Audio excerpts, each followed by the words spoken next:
Hello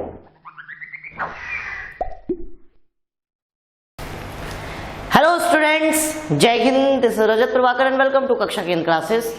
students, right now we are studying class 10th mathematics and going to discuss the introduction of exercise 3.3।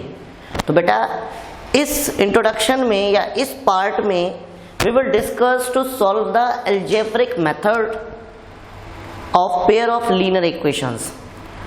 So dear students, आपने graphical method को सीखा, how to represent the linear equation graphically. फिर आपने another part में यानी कि 3.2 में solution निकालना सीखा by the help of graph. और थर्ड पार्ट में जो कि आप सीखने वाले हैं algebraic method to solve a linear pair of linear equation का कोई एक मेथड। तो देखो कौन कौन से मेथड होते हैं, पहले आपको ये पता होना चाहिए। तो पहला मेथड है सब्स्टिट्यूशन मेथड, ठीक है, सब्स्टिट्यूशन मेथड। पहला मेथड तो ये होता है। दूसरा सब्स्टिट्यूशन मेथड हो गया। दूसरा होता है एलिमिनेशन मेथड, एलिमिनेशन मेथड। और थर्ड मेथड होता है बेटा क्रॉस मल्टीप्लिकेशन मेथड।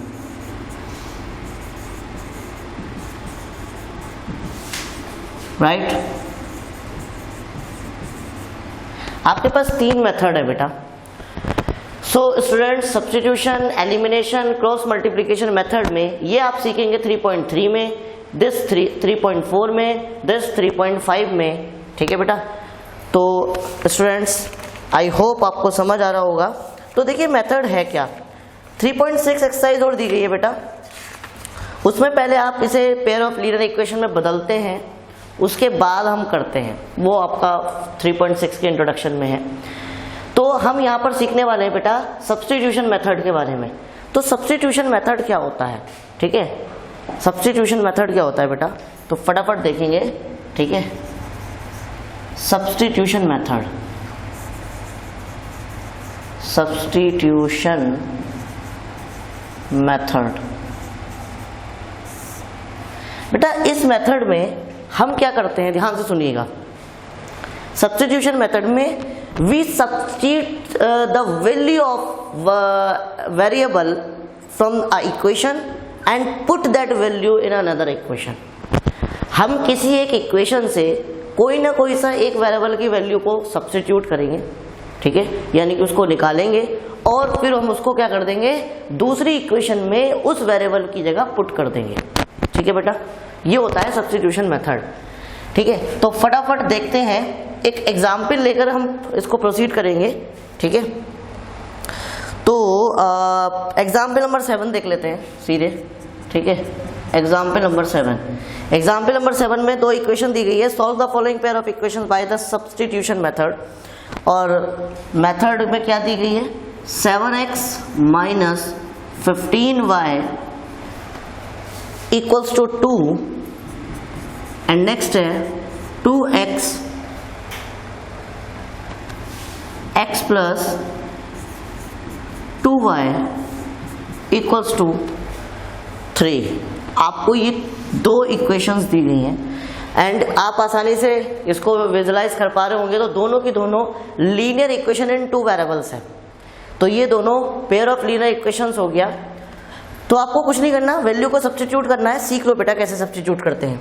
आप चाहे इक्वेशन 4 से चाहे इक्वेशन 2 से किसी भी एक वेरिएबल की वैल्यू निकाल लो, चाहे x की निकाल लो चाहे y की निकाल लो। क्लियर है? तो ध्यान से देखिए, लेट्स से ये इक्वेशन नंबर फर्स्ट है and this is equation number second. तो मैं आपके सामने क्या करने वाला हूँ, फ्रॉम इक्वेशन नंबर फर्स्ट, ये आपके सामने इक्वेशन नंबर फर्स्ट है। तो यहाँ से मैं x की वैल्यू को निकालने वाला हूँ, राइट। तो देखिए मैंने क्या करा, 7x इक्वल्स टू, ये 15y इधर चला जाएगा, प्लस में 15y प्लस 2 हो गया और x की वैल्यू यहाँ पर आ गई 15y प्लस 2 अपॉन 7, क्योंकि ये मल्टीप्लिकेशन में है और जब हम इसको ट्रांसपोर्ट करेंगे तो डिवाइड में पहुँच जाएगा। तो यहाँ से आपकी x की वैल्यू आ गई है। आप चाहे y की निकाल लो, चाहे आप इक्वेशन 2 से निकाल लो, जिस भी इक्वेशन से निकालोगे उससे दूसरी वाली इक्वेशन में वैल्यू को सब्स्टिट्यूट करना है। बात आ गई समझ में? ठीक है, तो मैंने x की वैल्यू निकाल ली, अब इस x की वैल्यू को मैं सब्स्टिट्यूट करूंगा इक्वेशन नंबर 2 में। तो यहाँ लिखेंगे, ठीक है, यहाँ लिखेंगे substitute the value of x in equation number 2। ठीक है, सेकंड में आप सब्स्टिट्यूट कर देंगे तो सेकंड इक्वेशन में जहां पर भी x लिखा होगा, जहां जहां पर x है वहां वहां पर आपको वैल्यू को पुट कर देना है। तो इक्वेशन आपको दी गई है बेटा, दी गई है x plus 2y equals to 3। हमने ऐसा क्यों किया मैं हमको बताएंगे, पहले वैल्यू पुट करते हैं। x की जगह 15y plus 2 upon 7 plus 2y equals to 3। ऐसा बच्चे हमने इसलिए किया, देखिए सब्स्टिट्यूट करने से ये फायदा मिला कि ये पूरी इक्वेशन y में बन गया। तो अब आप जब पूरी की पूरी इक्वेशन वेरिएबल y में है तो आप आसानी से y की वैल्यू को निकाल सकते हैं। बात आ गई समझ में? बहुत आसानी से निकाल सकते हैं। तो फटाफट ध्यान से देखिएगा क्या करेंगे। यहाँ पर पूरे का एलसीएम 7 आ जाएगा बेटा। नेक्स्ट ये हो गया 15y प्लस 2 प्लस 7 टू जो 14y इक्वल्स टू कितना हो गया 3। एलसीएम ले लिया बेटा मैंने। ठीक है, देखिए क्या हो गया, 15 और 14 कितना हो गया 29y plus 2 upon 7 equals to 3। तो ध्यान से देखिएगा बच्चे क्या करने वाला हूँ मैं, 7 को इधर ट्रांसपोर्ट करेंगे, 29y plus 2 equals to 7 into 3। Now 2 को उधर ट्रांसफर कर देंगे, 29y इक्वल्स टू 7 3 जा 21 और माइनस 2, तो इससे 29y इक्वल्स टू 19 आ गया और y की वैल्यू कितनी आ गई 19 अपॉन 29 आ गई। लेट मी चेक, क्या यही आ रही है क्या? 19 अपॉन 29 बिल्कुल करेक्ट आ रही है। ठीक है, तो आपने देखा यहाँ से आपको सब्स्टिट्यूट करने का ये फायदा मिला कि आपने फटाफट किसकी वैल्यू निकाल दी, यस y की वैल्यू निकाल दी। अब इस y की वैल्यू को आप सब्स्टिट्यूट कर दो इसमें, चाहे किसी भी इक्वेशन में कहीं भी कर दो, जहां आपका मन करे वहां कर दीजिएगा। ऐसी कोई बाउंडेशन नहीं कि आप यहाँ नहीं कर सकते यहाँ नहीं कर सकते। तो उसके बाद लिखेंगे putting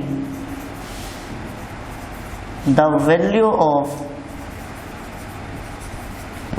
y in equation number किसमें 3 में पुट कर दो, इक्वेशन नंबर 3।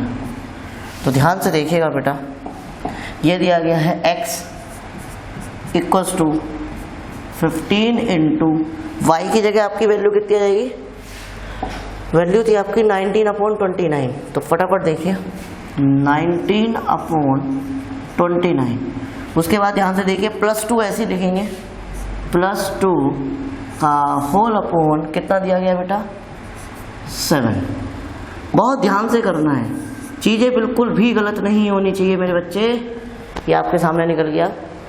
अब आप क्या करेंगे, ऑब्वियस सी बात है आप एलसीएम लेने वाले हैं, तो बेटा एलसीएम लीजिएगा फटाफट। होल अपॉन 29 एलसीएम होगा तो ये तो 15 इंटू 19 ही है, प्लस ये कितना हो जाएगा 2 इंटू 29 और ये डिनोमिनेटर में हो जाएगा मल्टीप्लाई 29 इंटू 7। समझ में आ गई बात बेटा? ठीक है, तो फटाफट देखिएगा। अब हम इसकी मल्टीप्लाई करने वाले हैं और फिर इसको सॉल्व करने वाले हैं।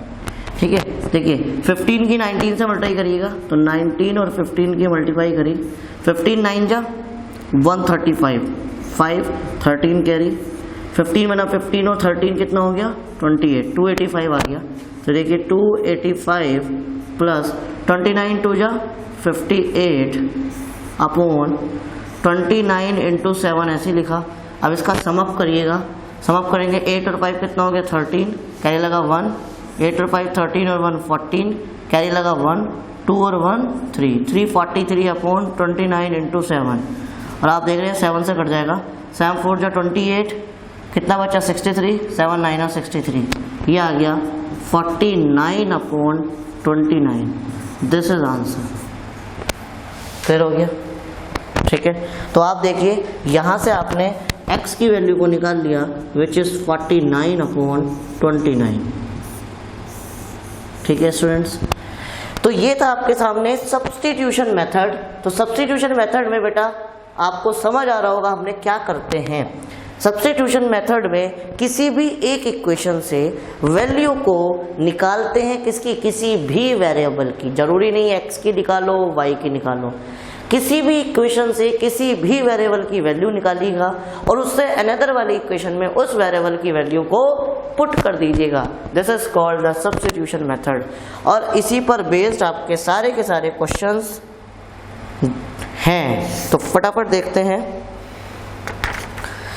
हाँ जी, अगला क्वेश्चन हम डिस्कस करेंगे बेटा। तो उसने कहा है एग्जाम्पल नंबर 8 में solve question number first of exercise 3.1 by the method of substitution. तो बेटा एग्जाम्पल नंबर 8 देख लेते हैं क्या कह रहा है। एग्जाम्पल नंबर 8 में कह रहा है कि सब्स्टिट्यूशन मेथड से क्वेश्चन नंबर फर्स्ट सॉल्व कीजिए, वो भी एक्सरसाइज 3.1 का। ठीक है, तो 3.1 के क्वेश्चन पर जाते हैं। क्या कहा था उसने? सभी students open your notebook. I been open the book on exercise 3.1 at 3.1 on the page number 44। उसने कहा था Aftab tales his daughter, Aftab अपनी बेटी से कहता है कि 7 years ago I was 7 times as old as you were then। 7 साल पहले मैं आपकी एज का 7 साल था। 7 साल पहले जो मेरी एज थी वो आपकी एज का 7 गुना थी। And also 3 years from now, और आज से 3 साल बाद, यानी कि after 3 years of the present age, I shall be 3 times as old as you will be। जितने साल की तुम हो जाओगी उसका 3 गुना मेरी एज हो जाएगी। ठीक है, तो इसमें आपको 2 इक्वेशंस बनानी है और इसको सब्स्टिट्यूशन मेथड से सॉल्व करना है। एग्जाम्पल 8 हमसे कह रहा है, तो यहाँ पर हम लेट कर लेते हैं। Let the present age of किसकी, आफ्ताब की, हमने कितनी मान ली, x years मान ली। और let the present age of his daughter, उसकी बेटी की हमने मान ली बेटा y years। ठीक है, अब अकॉर्डिंग टू क्वेश्चन चलते हैं। अकॉर्डिंग टू क्वेश्चन में उसका पहला स्टेटमेंट था कि 7 साल पहले, सबसे पहले दोनों की एज में 7 साल कम करो। क्यों कम करना पड़ेगा बेटा? क्योंकि आप जानते हैं ये प्रेजेंट एज है, ये प्रेजेंट एज है, वो 7 साल पुरानी बात कर रहा है। कितने साल पुरानी बात कर रहा है? 7 साल पुरानी बात कर रहा है। ठीक है, और उसने कहा था कि 7 साल पहले मेरी बेटी, मेरी एज मतलब मेरी जो एज है, मैं अपनी बेटी की एज का 7 गुना था। तो बेटी की एज कितनी है? y - 7, 7 साल पहले। और वो कितना गुना है, कितने टाइम्स है? It is 7 times. It is 7 times. Clear हो गई बात? तो देख लो, ये आफ्ताब की एज है, ये डॉटर की एज है और उसकी 7 गुना है। स्टेटमेंट बिल्कुल एक्यूरेट है। Now we are going to solve it. x - 7 equals to 7y - 49। What would we will do now? Solve it। x - 7y equals to -49 + 7। इसको सॉल्व कर लेंगे तो x - 7y इक्वल्स टू कितना बचा? 42। वो भी कैसा? माइनस का। ये हो गई आपकी इक्वेशन नंबर फर्स्ट। तो पहला स्टेटमेंट जो दिया था उस स्टेटमेंट के अकॉर्डिंग हमारे पास ये लीनियर इक्वेशंस इन 2 वेरिएबल्स निकल कर आई। दूसरी स्टेटमेंट में कहा गया है कि ऑल्सो 3 years फ्रॉम नाउ, आज से 3 साल बाद।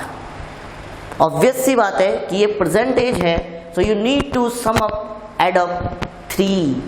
3 साल इनमें जोड़ने पड़ेंगे और दोनों की एज में जोड़ने पड़ेंगे, ठीक है। तो देखिएगा फटाफट, अकॉर्डिंग टू क्वेश्चन क्या था, ये क्वेश्चन दोबारा सीखने के लिए मिल गया आपको, ठीक है। तो इसमें 3 जोड़ा, डॉटर की एज में भी 3 जोड़ा, और आफ्ताब की एज भी डॉटर की एज का 3 गुना थी। बात समझ में आ गई, ठीक है।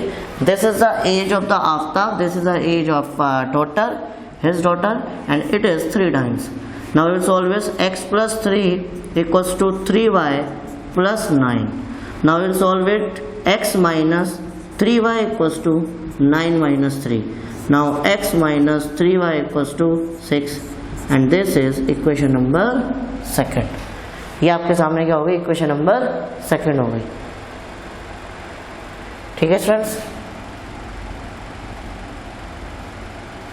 आगे देखते हैं अब क्या कर सकते हैं हम इसमें। अब इसको हम सॉल्व करेंगे और हम और सॉल्व क्या करेंगे, सब्स्टिट्यूशन मेथड से 2 इक्वेशंस आपके पास आ गई हैं, दोनों को हमें सॉल्व करना है। तो ये देखिएगा, ये x minus 3y equals to 6 है, ये x minus 7y equals to minus 42 है, ठीक है। तो by using the substitution method, तो बाय यूजिंग द, ठीक है, सब्स्टिट्यूशन मेथड, ठीक है। अब हमें सब्स्टिट्यूशन मेथड को अप्लाई करना है, ठीक है, क्लियर है, यस, ठीक है बेटा, सब्स्टिट्यूशन मेथड को अप्लाई करने वाले हम, ठीक है। फटाफट देखिएगा, तो क्या करेंगे, मैं सब्स्टिट्यूट करूंगा वैल्यू, किसी की वैल्यू निकालता हूं मैं, पहली इक्वेशन फर्स्ट से नहीं, इक्वेशन सेकंड से निकालता हूं। ध्यान से देखिए, किसी से भी निकाल सकते हैं, फ्रॉम इक्वेशन नंबर 2। तो सेकंड इक्वेशन से ये क्या दी थी, second equation x minus 3y equals to 6 दी थी, तो मैंने इससे x की वैल्यू निकाल ली, कितनी आ गई, 3y प्लस 6, गॉट इट, ये इक्वेशन आ गई है, ये वैल्यू आ गई है। तो ये थर्ड इक्वेशन बना देता हूँ मैं इसको, ठीक है। अब इस वैल्यू को मैं सब्स्टिट्यूट कर दूंगा। देखो मैंने कौन सी इक्वेशन से निकाली है, सेकंड से निकाली है, तो ऑब्वियस सी बात है मैं फर्स्ट इक्वेशन में पुट करूंगा, क्लियर है। तो देखिए क्या करेंगे, putting value of x in equation number first, equation first में पुट करूंगा तो कितनी हो जाएगी, देखिए ध्यान से, x की जगह मैं पुट कर दूंगा 3y प्लस 6 मैंने पुट कर दिया है, माइनस 7y मैं ऐसे ही लिखूंगा, और इक्वल्स टू माइनस 42 हो गया, क्लियर। देखो अब क्या हो गया, फायदा ये मिला कि y में पूरी इक्वेशन बन गई। तो देखो 3y में से 7y गए, बचा minus 4y equals to minus 42, ऐसी है, ये इधर जाके माइनस का हो गया, तो minus 4y equals to minus 48, minus है माइनस कट गया, 4 गुना 4, 4 2 8, तो y की वैल्यू कितनी आ गई, 12 ईयर्स। और y किसको माना था हमने, ठीक है, हिज डॉटर्स एज, तो उसकी बेटी की उम्र 12 साल आ गई। और इस y की वैल्यू को इक्वेशन थर्ड में रख दो, तो from equation number third y की वैल्यू पुट करी तो कितना आ गया, x equals to 3 into 12 plus 6, तो x की वैल्यू कितनी आ गई, 12 या 36 और 6 42। तो देखिए ये आ गई उसकी प्रेजेंट एज 42 ईयर्स, क्लियर है, ठीक है। तो देखते हैं आंसर क्या हमारे यही आ रहे हैं क्या। तो 3.3 में फटाफट देखते हैं, हाँ जी बेटा, 42 years and 12 years respectively. Aftab की एज, आफ्ताब को हमने क्या माना था, उसकी एज को x ईयर्स माना, तो देखो x की वैल्यू 42 यानी आफ्ताब की एज 42 आ गई, और उसकी डॉटर की एज को हमने y ईयर्स माना था, y की वैल्यू यहाँ पर 12 ईयर्स आ गई। And now we have solve this question also by the substitution method. So students, I hope you understood very well.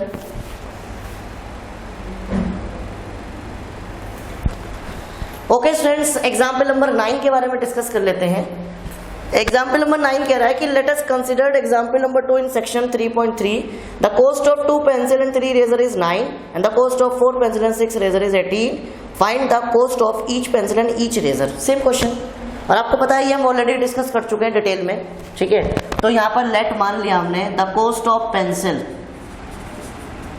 Cost of pencil हमने x मान लिया, ₹x पर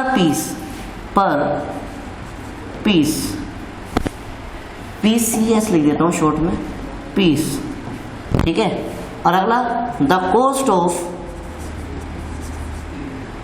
किसका क्या थी मेरे बच्चे, इरेजर थी। The cost of a pencil करो, अ इरेजर कितना हो गया, ₹y पर पीस, ₹y पर पीस है। कह रहा है कि अब अकॉर्डिंग टू क्वेश्चन हो जाओ, cost of 2 pencils and 3 eraser. तो 2 तो पेंसिल है, अकॉर्डिंग टू क्वेश्चन देखो 2 तो पेंसिल है, तो पेंसिल की x से मल्टीप्लाई हो जाएगी, और 3 इरेजर है, इरेजर की इससे मल्टीप्लाई हो जाएगी। और पता कितने रुपए दिए उसने, ₹9 दिए, ठीक है। और अगले क्वेश्चन में 4 पेंसिल 6 इरेजर, तो दूसरी है 4 पेंसिल खरीदी तो पेंसिल की कॉस्ट से मल्टीप्लाई, 6 इरेजर खरीदे तो इरेजर की कॉस्ट से मल्टीप्लाई, और कुल मिलाकर ये किसके इक्वल है बेटा, 18 के इक्वल है। ये हो गई सेकंड इक्वेशन। बात आई समझ में स्टूडेंट्स? आपको क्या करने का है, हमको सब्स्टिट्यूशन मेथड से cost of A pencil and cost of A eraser को फाइंड आउट करना है। वेरी इजी, बोले तो एकदम मक्खन। कैसे, किसी भी एक इक्वेशन से वैल्यू को, वेरिएबल की वैल्यू को निकालिए। हर बार मैं x की निकालता था, इस बार मैं y को निकाल लो, किसी की भी निकालो, मैंने आपको पहले ही बोल दिया। From equation number first, equation first से आप जानते हैं क्या होगा, कितना हो जाएगा, 3y = 9 - 2x, और इससे y की वैल्यू कितनी आ गई, 9 - 2x/3, और ये देखिएगा ये हो गई y की वैल्यू। इक्वेशन नंबर फर्स्ट हो गई। अब y की वैल्यू कहाँ सब्स्टिट्यूट करूँ, y की वैल्यू को सब्स्टिट्यूट करने का है कहाँ, जिसमें से इक्वेशन नंबर 2 में रखेंगे। तो देखिए, putting value of y in equation number 2, तो 2 में पुट करते हैं 4x + 6 × y की जगह कितना है, 9 - 2x/3, ये वैल्यू थी, इक्वल्स टू 18। तो ध्यान से देखिएगा क्या करूँगा मैं, ये 3 से 6 कट गया 2 टाइम्स, तो कितना बचा ये बचा 4x + 2 के अंदर ट्राई कर देंगे, 2 9 18, फिर उसके बाद माइनस कितना हो जाएगा, 2 2 जा 4x। क्लियर हो गया, यस, समझ में आ गई, इक्वल्स टू 18। तो आप देख रहे हैं 18 से 18 कट गया है, 4x से 4x कट गया, बचा क्या, 1 = 1। ये क्या हुआ, ये हमें वैल्यू क्यों नहीं दे रहा है, वैल्यू इसलिए नहीं दे रहा है कि दोनों इक्वेशन सेम ही है, ये कोइंसिडेंट है, इक्वेशंस का ग्राफ कोइंसिडेंट है। क्यों, ये दोनों इक्वेशन सेम है, तो सॉल्यूशन कहाँ से निकाल दोगे। देखो बच्चे कहेंगे कहाँ है सेम, बेटा इसको तो तुम्हारा यही रहने दो, इसमें 2 कॉमन लेके काटना जरा।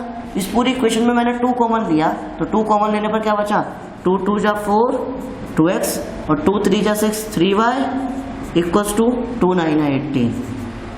ठीक है, बन गया। और ये 2 ध्यान से देखो, यहाँ से 2 कॉमन लो, और यहाँ से ये 18 ही रहने दो, ठीक है। और 2 से कट गया 2 9 18, देखना जरा सेम इक्वेशन थी क्या, 2x + 3y = 9, 2x + 3y = 9।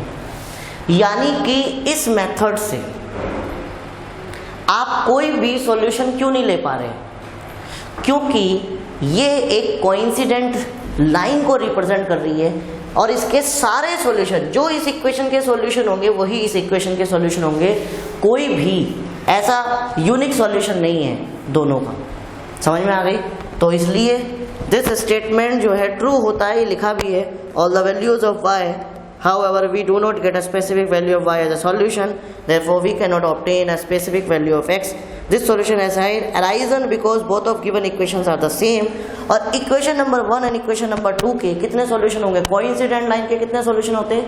Infinitely many solution. तो ये कोई एक सॉल्यूशन नहीं देगा, मिलियंस ऑफ सॉल्यूशन दे देगा। पूछो क्यों? x की 1, अरे देखो पूछो, मैं बताता हूँ कैसे। x की वैल्यू 1 रखो और y की वैल्यू 2 रखो, तब भी तो सेटिस्फाई हो जाएगी, दोनों इक्वेशन में सेटिस्फाई हो जाएगी। देखो कैसे, तो देखो 2 + 3 2 6 = 9, ठीक है। ये देखो नॉट सेटिस्फाई है इसके लिए। 4 × 1 + 6 × 2 = 18, ये भी नॉन सेटिस्फाई है। अब ऐसी वैल्यू रखो जो इन दोनों को सेटिस्फाई करती हो, तो वो कौन सी वैल्यू होगी बताओ? निकालो, x की वैल्यू निकालो। कोऑर्डिनेट निकालते थे ना, इसमें x और y की निकालते थे। जैसे x की वैल्यू 0 रखने पर y की वैल्यू आ रही थी, x की वैल्यू 2 रखने पर y की वैल्यू आ रही थी। इसी तरीके से ऐसे कितने सॉल्यूशन निकाल सकते हो आप? इनफाइनाइटली मैनी सॉल्यूशन निकल सकते हैं, ठीक है। तो मैंने यहाँ पर x की वैल्यू 1 और 2 लेकर देखी तो दोनों को सेटिस्फाई नहीं किया। अब ऐसी वैल्यू लो जो पहली वाली इक्वेशन को सेटिस्फाई करे, तो वो ऑटोमेटिकली दूसरी वाली को भी करेगा। समझ गए? जैसे यहां पर मैं ले लेता हूं 3 2 6 है ना, 3 1 3 ले लेता हूं, और यहां पर देखो x की जगह 3 ले लो, y की जगह 1 ले लो। देखो 3 2 6 और 3 1 3, 9 हो गया। और यहां देखिएगा, यहां भी सेटिस्फाई करो, x की जगह 3 रखे, देखो 4 3 12 और 6 1 6, 12 और 6 18। आ गया कि नहीं आ गया? एक सॉल्यूशन ये आ गया। इसी तरीके से ऐसे कितने सॉल्यूशन निकाल सकते हो? इनफाइनाइटली मैनी सॉल्यूशन निकाल सकते हो। क्लियर हो गई? तो दैट्स वाई इस इक्वेशन में गलत कुछ नहीं है। नीचे आप लिख देंगे कि this statement is true for the all values of y, ठीक है। इस तरीके से आप कर लेंगे। चलो एग्जाम्पल नंबर 3 कंसिडर्ड किया गया है, इसी तरीके से आपको करना है, ठीक है। एग्जाम्पल नंबर 10 देखते हैं। एग्जाम्पल नंबर 10 में एग्जाम्पल नंबर 3 को सॉल्व करना है सेक्शन 3.2 के, ठीक है। तो देखिए एग्जाम्पल हम ऑलरेडी डिस्कस कर चुके थे पहले। तो एग्जाम्पल नंबर 10 क्या कह रहा है? उसने कहा late us consider the example number 3 of section 3.2, will the rail crosses each other. क्या रेल एक दूसरे को क्रॉस करेगी? तो देखिए 3.2 सेक्शन में जाइए पहले, और उसमें एग्जाम्पल ढूंढिए कहाँ है ये। 3.2 सेक्शन में कहाँ है एग्जाम्पल नंबर 3? एग्जाम्पल नंबर 3 की इक्वेशन दी गई थी। देखो इक्वेशन डायरेक्ट दी गई है, तो इक्वेशन क्या क्या दी गई है देखो ध्यान से। x + 2y - 4 = 0, एक तो ये दी गई है। आगे 2x + 4y, 2x + 4y minus कितनी दी गई है? 12 = 0। ये दो इक्वेशन आपको दी गई है। वो ये कह रहा है सॉल्व करो, सॉल्व करो फटाफट। बताइए, देखो हमेशा दोनों इक्वेशन से आप एक बहुत बड़े अच्छे से दिमाग में बात डालो। एक देखो जो लाइन इंटरसेक्ट करती थी, याद आ रहा? उससे कितने सॉल्यूशन मिलता था? यूनिक सॉल्यूशन मिलता था। फिर पैरेलल लाइंस होती थी, तो पैरेलल लाइंस में नो सॉल्यूशन मिलता था। याद आ रहा है? ये इंटरसेक्टिंग लाइन है, ये पैरेलल लाइंस है। और कोइंसिडेंट लाइन में हमको क्या मिलता था? Many solution, infinitely many solution. तो याद रखिए, ना तो इसकी वैल्यू निकल सकती, ना ही इसकी वैल्यू निकल सकती है। हमेशा यूनिक सॉल्यूशन निकल सकता है सब्स्टिट्यूशन मेथड से। तो मैं आपको यहाँ पर इसलिए समझा रहा हूँ, ठीक है, क्योंकि हमें यहाँ पर अभी नजर आएगा, ठीक है। क्योंकि आपको पता है रेलवे की लाइन कभी काटती है एक दूसरे को। रेल की जो पटरियां हैं, ट्रैक है, वो कभी एक दूसरे को काटता है नहीं। दो पटरियां जो है ना ऐसे करके, वो हमेशा सीधी ऐसे ही चलती रहती है। वो कैसी होती हैं? पैरेलल होती है। देखो पैरेलल, तो ये कैसे सॉल्यूशन देगा हमें? No solution. समझ में आ गई? नो सॉल्यूशन कैसे पता चलेगा? देखो वैल्यू इक्वेशन नंबर फर्स्ट मानो, इक्वेशन नंबर सेकंड मान लो। तो देखो फ्रॉम इक्वेशन नंबर फर्स्ट से वैल्यू निकालो। x इक्वल्स टू कितना आ जाएगा? -2y + 4 निकल गई x की वैल्यू। देख लो 2y ट्रांसपोर्ट किया, माइनस का हो गया, 4 ट्रांसपोर्ट किया, प्लस का हो गया। अब ये वैल्यू क्या पुट कर देंगे? कहाँ? सेकंड में। Putting value of x in equation number second, second में पुट करो, कितना हो जाएगा? 2 × पुट करो -2y + 4 -4y + 4y, देखो ध्यान से, -12 = 0। तो ध्यान से देखिए, मल्टीप्लाई करेंगे 2 × 2 = 4 -4y प्लस 4 टू जा 8 plus 4y minus 12 equals to 0। देख रहे हैं आप 4y से 4y कट गया, क्या बचा 8 इक्वल्स टू 12। क्या 8 12 को इक्वल होता है? नहीं होता है। तो यहाँ भी देखो पैरेलल लाइन के क्या सॉल्यूशन मिलते थे? No solution. और यहाँ भी आपको क्या मिल रहा है? No solution. क्यों? क्योंकि 8 नॉट इक्वल्स टू 12, 8 12 के इक्वल नहीं है। जबकि वहाँ क्या था? वहाँ 1 1 के इक्वल था। यहाँ पर आपको इनफाइनेटली मैनी सॉल्यूशन मिलेंगे, ठीक है। यहाँ पर इनफाइनेटली मैनी सॉल्यूशन थे, लेकिन यहाँ पर आपको कोई भी सॉल्यूशन नहीं मिलेगा। तो आप लिख देंगे there is no solution exist. और आपको बताइए, दिमाग लगाइए, the track of the rail will intersect each other. क्या कट करेंगे वो कहीं? और जब वो कहीं कट ही नहीं करेंगे तो कहाँ से कॉमन सॉल्यूशन आप ला दोगे? कॉमन वैल्यू कहाँ से ला दोगे दोनों इक्वेशंस के लिए? हो ही नहीं सकती। बात आई समझ में? तो इसलिए ये जो आपके सामने एग्जाम्पल नंबर 10 दिया गया था, इसका क्या आ जाएगा? कोई भी सॉल्यूशन एग्जिस्ट नहीं होगा, क्योंकि हम जानते हैं अच्छे से पैरेलल लाइंस के लिए कोई भी सॉल्यूशन नहीं होता है, ठीक है। तो स्टूडेंट्स, आई होप आपको ये सारे एग्जाम्पल समझ में आए होंगे। आपको एक्सरसाइज 3.3 के क्वेश्चंस को ट्राई करना है, ठीक है स्टूडेंट्स।